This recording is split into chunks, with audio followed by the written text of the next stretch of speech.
Another one. I see you out here, broy.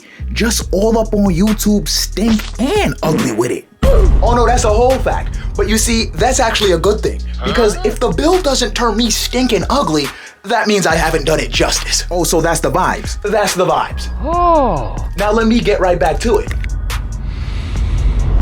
Lego Transformers Revenge of the Fallen Skids. Let's go. Yeah, boy. Yeah, baby, it's upgrade time.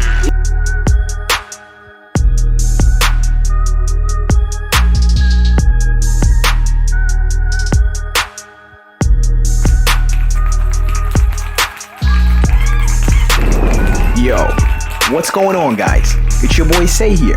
Let's get right into it. Okay, now here we got my boy Skids in his Chevrolet Beat concept car vehicle mode, and he's clocking in at about 10 hours of build time and scaling in at about 8 inches long. Now, for those of you guys who don't know who Skids is, he's one of the 2 twin Transformers that turned into an ice cream truck at the beginning of that Transformers Revenge of the Fallen movie.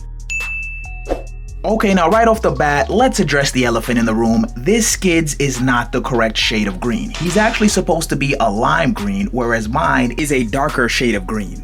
So you, and you get out my comment section, cause I already said it. Actually. Is what do you buy? Why you not doing me light green? Because I'm not have light green, so I have to do them in dark green. That me I try to tell you. Nah, it's alright. It's alright.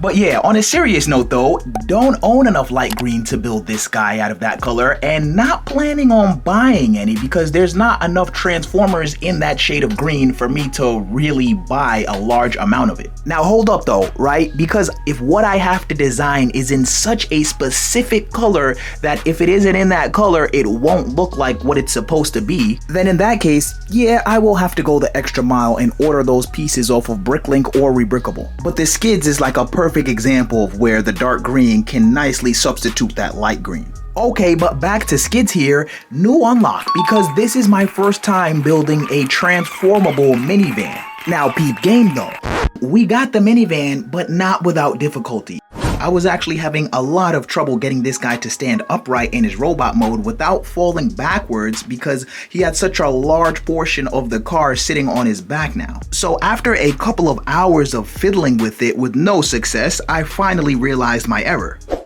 I'm trying to make this guy transform in the same way that my other car Transformers do, but he doesn't turn into the same car, so that won't work. Are you okay? So the solution was I have to design this guy with more of that back portion of the car sitting on his legs than sitting on his upper back, like how it is with my other car Transformers. So I took Skids back to the lab, redesigned him, and made it so that a larger portion of the back of the car now sits on the back of his ankles and calves in his robot mode. And then once I did that, that seemed to fix all of the balancing issues. That's advanced. That's advanced, right, John? Is little bit advanced. Little bit. Yo, why everything always gotta be a little bit with you, bro?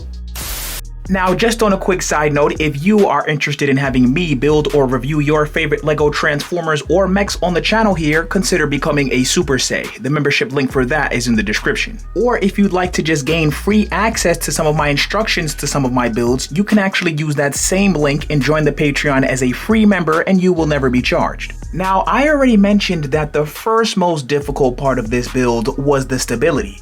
And I bet y'all can already guess that the second most difficult part of this build was this head sculpt right here.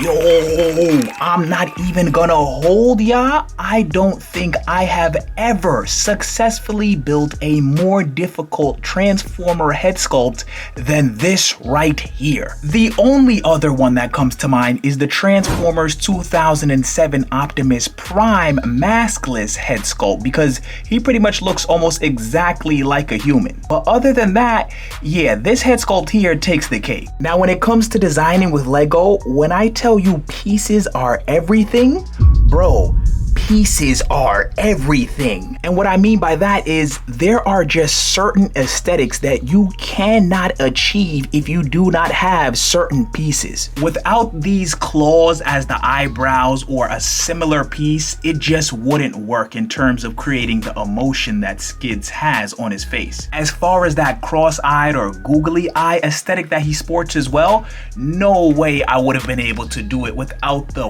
1x1 round plate with the bar on the back of it. And the gold tooth just wouldn't have been Skids without the gold tooth, my guy. So it's like, yeah, you can use substitutes sometimes, but the more you substitute pieces for pieces that you actually need, the more you end up diluting the details of the structure. Now, I've been told that I have a bulky building style, so when I build my Transformers, the vehicle modes come out pretty much spot on, but the robot modes tend to come out a little bit beefy looking. And for once, I was able to actually use that to my advantage because Skids and Mudflap are actually bulky in and of themselves. So it was actually really easy to get this nice bulky upper body aesthetic going, and then I just had to shorten the legs. Now, the last little detail that I went the extra mile to get into this guy is just that nice little chest division that you see right here. Now, usually I would probably leave something like this out because it's so subtle, but I've really been trying to step my Transformer chest design game up. So all these little crevices and nooks and crannies, I'm trying to get all of that now, Brody.